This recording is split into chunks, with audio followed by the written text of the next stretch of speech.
Lo pernah mikir buat deketin istri orang? Wah, mantap bro. Lo udah resmi nginjek jalur maut yang ujungnya bukan cuma neraka, tapi bisa bonus bogem mentah dari suaminya, hujatan dari masyarakat, plus hidup lo yang makin nyungsep. Tapi tenang, hari ini gue ajarin caranya. Caranya, jangan pernah lakuin. Iya, lo nggak salah denger bro. Kalau lo udah mikir buat nyenggol istri orang, itu tandanya lo lagi ada di titik paling koplak dalam hidup lo. Dan tugas gue sekarang narik lo dari jurang kegelapan sebelum hidup lo tenggelam dalam dosa, drama, dan dendam. Karena gini bro, menggoda istri orang itu bukan bukti kejantanan. Itu bukti kalau lo cowok yang kehabisan akal, haus validasi, dan enggak mampu nyari cinta yang sehat. Tapi bang, dia yang duluan godain gue. Lah, terus kalau dia lompat ke jurang, lo ikut gitu bro?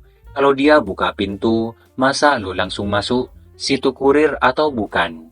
Bro, ini bukan soal siapa duluan, tapi siapa yang punya akal dan tanggung jawab. Jangan sampai lo jadi laki-laki yang cuma bisa mikir pakai bawah.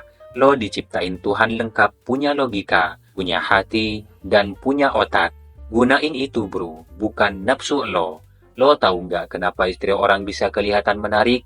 Karena dia dirawat, karena dia dijaga, karena juga dia dihargai suaminya. Mungkin juga karena perjuangan mereka berdua yang lo nggak pernah lihat. Lo cuma ngelihat hasil akhir, tapi nggak pernah tahu perjuangan di baliknya. Dan lo pengen ngambil itu? Bro, itu namanya maling, bukan pejuang cinta. Maling hati orang itu lebih hina dari maling sandal di masjid. Ali bin Abi Thalib pernah bilang bro, jangan bangga bisa merebut pasangan orang lain, karena jika dia bisa berpaling darinya, maka dia juga bisa berpaling dari kamu. Pria sejati itu bukan yang banyak ditaksir, tapi yang bisa menahan diri. Pria sejati itu bukan yang jago gombal istri orang, tapi yang bisa bikin wanita merasa aman tanpa harus digoda. Karena bro, maskulinitas itu bukan soal dominasi, tapi soal kendali. Lo jagoan, buktiin bukan dengan nyulik istri orang, tapi dengan bikin cewek-cewek pengen jadi istri lo, karena karisma lo bukan karena rayuan toksik lo. Dan kalau lo beneran naksir istri orang, tanya ke diri lo sendiri, kenapa lo ngincer yang udah punya? Kenapa lo nggak nyari yang masih bebas? Atau jangan-jangan karena lo sendiri nggak pede buat bangun hubungan dari nol?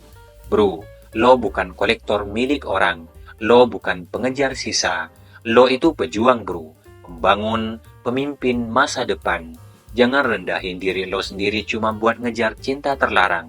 Lo pengen diingat sebagai pria sejati atau sebagai cowok rendahan yang main di belakang layar kayak maling kabel di tengah malam. Jangan mencinta yang bukan milikmu karena saat kamu kehilangan, kamu tidak akan bisa menuntut apa-apa.